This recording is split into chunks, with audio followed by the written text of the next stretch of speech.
Olá, Jaqueline por aqui para mais um Descobrindo Romanos. Essa semana, Romanos no capítulo 12. Abra sua Bíblia e vem comigo. Nós terminamos o capítulo 11 dizendo porque dele, por ele e para ele são todas as coisas. Então no capítulo 12 nós começamos falando sobre sacrifícios vivos, já que tudo é dele.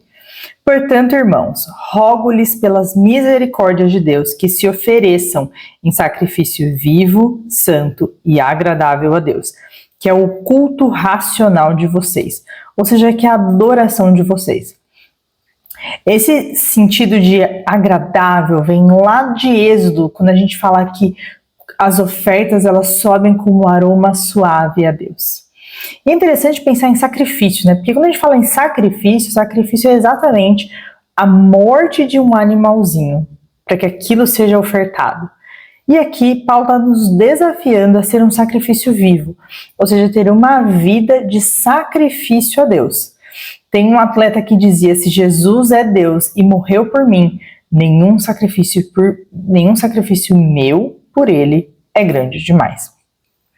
E aí no versículo 2 ele diz, não se amoldem ao padrão deste mundo. Alguns vão dizer, não se conformem ao padrão desse mundo, mas transformem-se pela renovação da sua mente, para que sejam capazes de experimentar e comprovar a boa, agradável e perfeita vontade de Deus.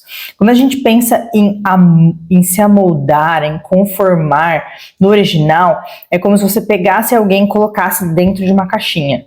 E a caixinha vai ter exatamente aquele formato. Que é bem isso que o mundo prega hoje em dia. Se você parar para pensar, as pessoas, eles querem que elas se vistam iguais, até que a harmonização no rosto deixe as pessoas todas iguais, sabe? E não é isso que nós somos chamados. Nós não somos chamados a entrar no padrão do mundo e seguirmos todos juntos iguais para o inferno. Deus nos chama a ser transformados. E no original, esses transformados vem do metamorfose, de ser completamente transformado. Não é mudar a aparência, não é mudar o jeito de mexer, não é mudar o jeito de vestir, é ser completamente transformado. Mas ser transformado segundo Cristo, não é ser transformado de qualquer forma. Por isso, pela graça que me foi dada a todos vocês, eu digo, ninguém tenha de si um conceito mais elevado do que se deve ter. Ou seja, ninguém se orgulhe de ser melhor que os outros, tá? Mas ao contrário, tenha um conceito equilibrado, de acordo com a medida da fé que Deus lhe concedeu. Quando a gente para pensar, nós somos filhos de Deus. Ninguém é mais importante do que ser filho de Deus. Mas eu também não sou melhor do que ninguém, porque Deus ama a todos. Então Paulo está trazendo todo mundo para entender, você não é melhor nem pior. Pense com aquilo que Deus lhe concedeu. E aí ele continua no versículo 4. Assim como cada um de nós tem um corpo com muitos membros, e esses membros não exercem todos a mesma função. Versículo 5. Assim também em Cristo nós somos muitos e formamos um corpo. Olha que interessante. Todos nós juntos formamos um corpo. E cada um está ligado a todos os outros. Como irmãos em Cristo, nós formamos um corpo. Por isso que não dá para brigar. Dá para um pé ir para cada lado? Não tem como, né?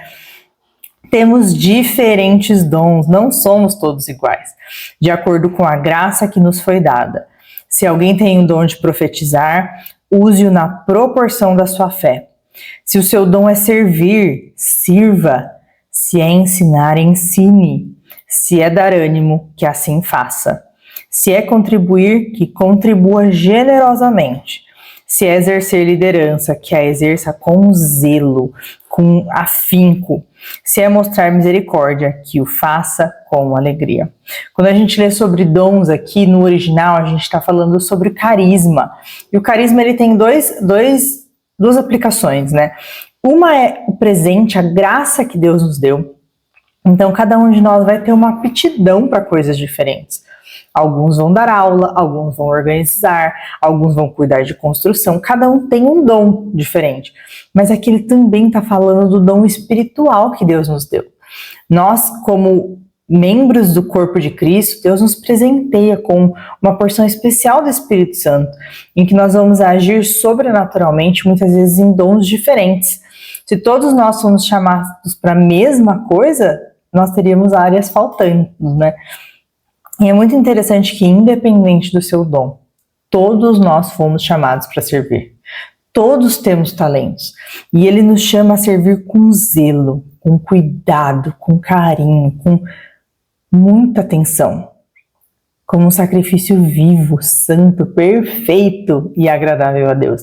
Quando a gente pensa nas igrejas, é muito comum igrejas que têm entre 15% e 20% dos membros ajudando em alguma coisa.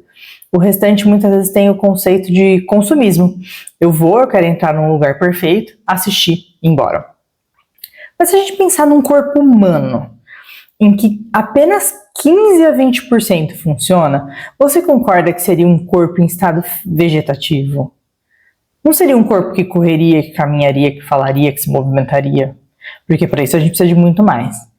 Quando a gente pensa no corpo de Cristo, nós somos chamados a contribuir para esse corpo, com o dom que Deus me deu. Você pode aí estar olhando e falar assim, tá, mas eu nunca pregaria. E tudo bem, talvez você nunca vai ser chamado para pregar na frente de um púlpito, lá no altar.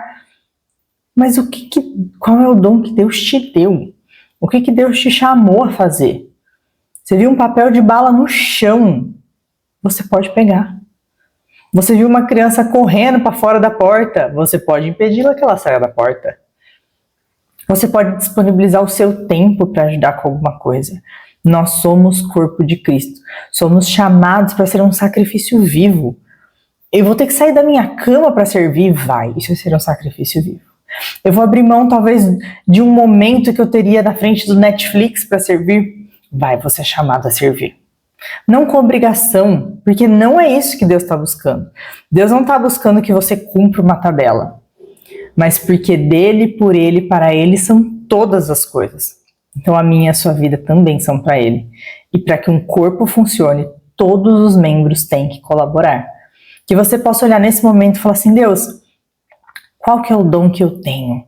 O que eu tenho disponível hoje? E como eu posso servir ao corpo de Cristo da melhor forma? Que você possa refletir nisso essa semana. Coloque aqui embaixo nos comentários chamados a servir, a ser sacrifício vivo. E nos vemos na próxima. Até mais!